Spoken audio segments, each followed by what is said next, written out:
complexo soja, que vem subindo de uma maneira um pouco mais expressiva nesta segunda-feira. E para falar a respeito deste assunto, ele participa conosco ao vivo pela internet. Ronaldo, obrigado pela sua participação.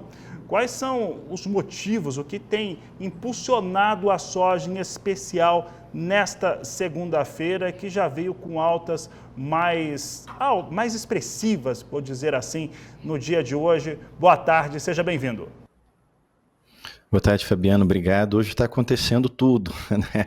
A gente está tendo alta generalizada, o milho sobe mais de 2% em Chicago, soja também, farelo e óleo acompanham este movimento. O importante para a gente começar a entender isso, Fabiano, é destacar que é uma alta em Chicago. Por que eu estou dizendo essa obviedade? Porque Chicago representa a demanda para o produto americano. Então essa alta, ela primeiro diz para o mercado que há um olhar mais voltado para o produto dos Estados Unidos. Teria que nos beneficiar, mas em primeiro momento torna mais atrativo ali, ou diz que está mais atrativo o produto americano. O fator não tem outro acima do que o clima que está no Brasil. A gente tem fatores climáticos nos Estados Unidos também. Foi uma semana de bastante chuva por lá semana passada. Esse final de semana choveu bastante nos Estados Unidos também. Tem perspectiva de geada para essa semana, mas o clima brasileiro é o protagonista, é o que chama mais atenção. Um dos fatores é que a gente tem uma finalização de setembro extremamente seca, e a gente tem, e esse talvez seja o maior problema, uma mudança nos mapas, porque os mapas climáticos estavam apontando o início de outubro com mais chuvas para Mato Grosso e para Goiás, e esses mapas mudaram. A gente tem um Goiás extremamente seco até a segunda semana de outubro. Mato Grosso começa a chover o norte do Mato Grosso recebe algumas chuvas agora no final de setembro, mas de uma forma mais generalizada só depois do dia 4, e a gente está falando ainda de poucos volumes de água. Então os mapas estão mostrando pouca chuva, os mapas mudaram, a gente tinha um outubro que já começava extremamente úmido e agora não, o mapa está mostrando mais seco, atrelado a esse movimento de chuva nos Estados Unidos que pode atrasar a colheita por lá, mas acima disso é um recado de que o Brasil possa oferecer menos soja agora, tanto para finalizar esse período, uma dificuldade do seu plantio. Isso vai fazendo com que o mercado vá olhando para a soja americana. Peraí, o problema está, o Brasil já está com pouca soja, já vai passar um estoque de passagem extremamente baixo, está com dificuldade de começar a plantar.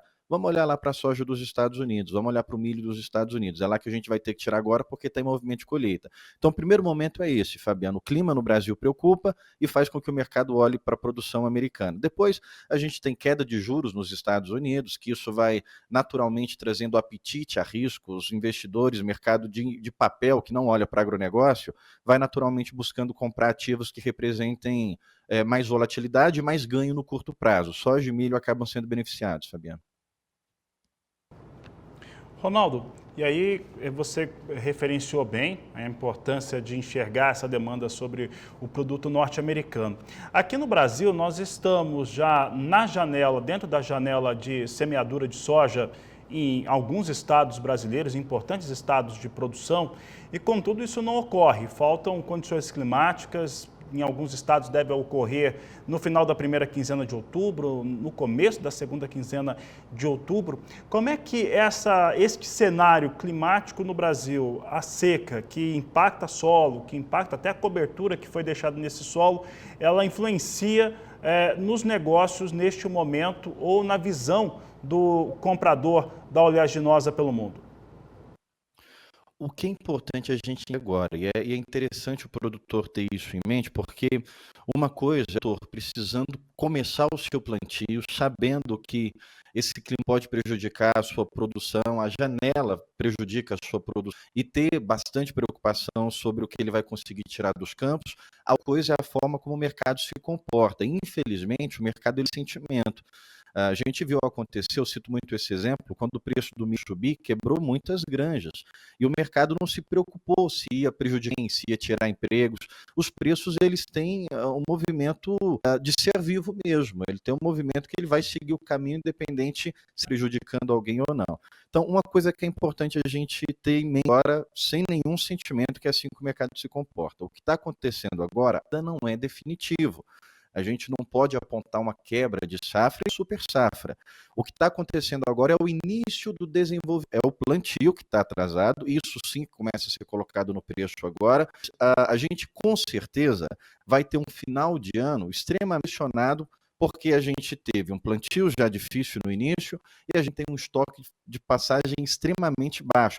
Se a gente for pegar as contas, nós devemos finalizar esse ano, Fabiano, com menos de 2 milhões de toneladas. Então, certo, janeiro, por exemplo, janeiro e fevereiro, vai ser ali o pico de estresse de falta no Brasil.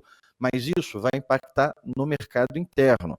Porque o mercado internacional, o mercado chinês, sobretudo, a gente já está vendo hoje nessa feira o recado que está dado. Olha, Brasil, a gente vai esperar você plantar, ver como é que vai se comportar a sua produção, enquanto isso a gente vai estar buscando aqui dos Estados Unidos. Por isso a gente tem essa alta.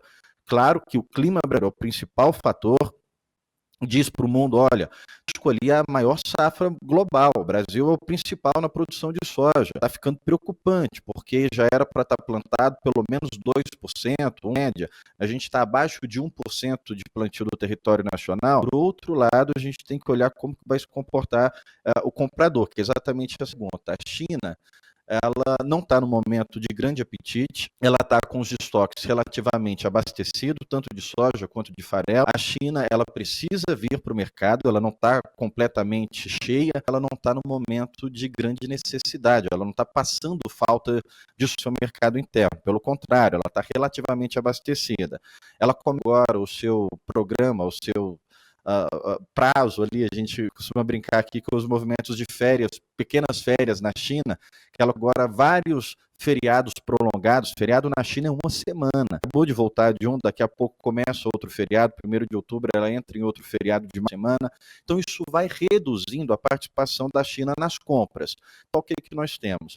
O nosso principal comprador já entra no seu período para reduzir os movimentos de compra, de embarque, no momento em que o Brasil está dando de que pode não ter tanto produto assim para entregar, faz com que todos os olhares vão voltando ali para os Estados Unidos, que está em plena e está colhendo uma safra que durante todo o período de desenvolvimento foi se ia ser uma super safra ou não. E a gente tem ainda números ali de produtividade do USDA dizendo que os Estados Unidos vai tirar dos campos uma grande produção. Olha todos os fatores que estão acontecendo agora e faça uma análise fria, sem sentido. Por outro lado, a gente tem o Brasil passando por uma dificuldade de começar o seu... Só que quando que esse reflexo vai realmente ser embutido? Nesse momento de início de plantio, a gente não tem nada definitivo. Essa é a frase que tem que ser colocada na cabeça do produtor, do comprador brasileiro. A gente está passando por um grande movimento de dúvida do mercado. Os mapas estão dizendo que não está favorável o início do plantio. Lá na frente, isso pode, de repente, ganhar um grande volume de água, ou pode passar ali a sua segunda semana e começar a chover bem, e o mercado entre o plantio demorar lento no início, não teve problema para o desenvolvimento. Então, nada ainda está definitivo. A gente não pode pregar que vai ter uma quebra, também a gente não vai ter uma super safra. Então, talvez este seja o momento de aproveitar esses de altas e fazer ali as proteções de longo prazo. Ainda é de olhar para trás, olhar de proteção, sobretudo ali para 2025, e esses movimentos de alta agora, janeiro, a gente tem prêmio pressionado, fevereiro prêmio pressionado para cima, são momentos de oportunidade. De fevereiro em diante, o preço ele vai estar atrelado ao que a gente conseguiu produzir. Se a gente conseguir esse movimento de seca e depois receber boas chuvas e conseguir o Brasil conseguir bem, de fevereiro em diante os preços voltam a cair. Daqui até lá, o que vai mandar no se vai vir água a partir da segunda semana de outubro ou não, porque até semana o mercado já está colocando na conta que praticamente é período de bastante seca ainda e temperaturas altas, Fabiano.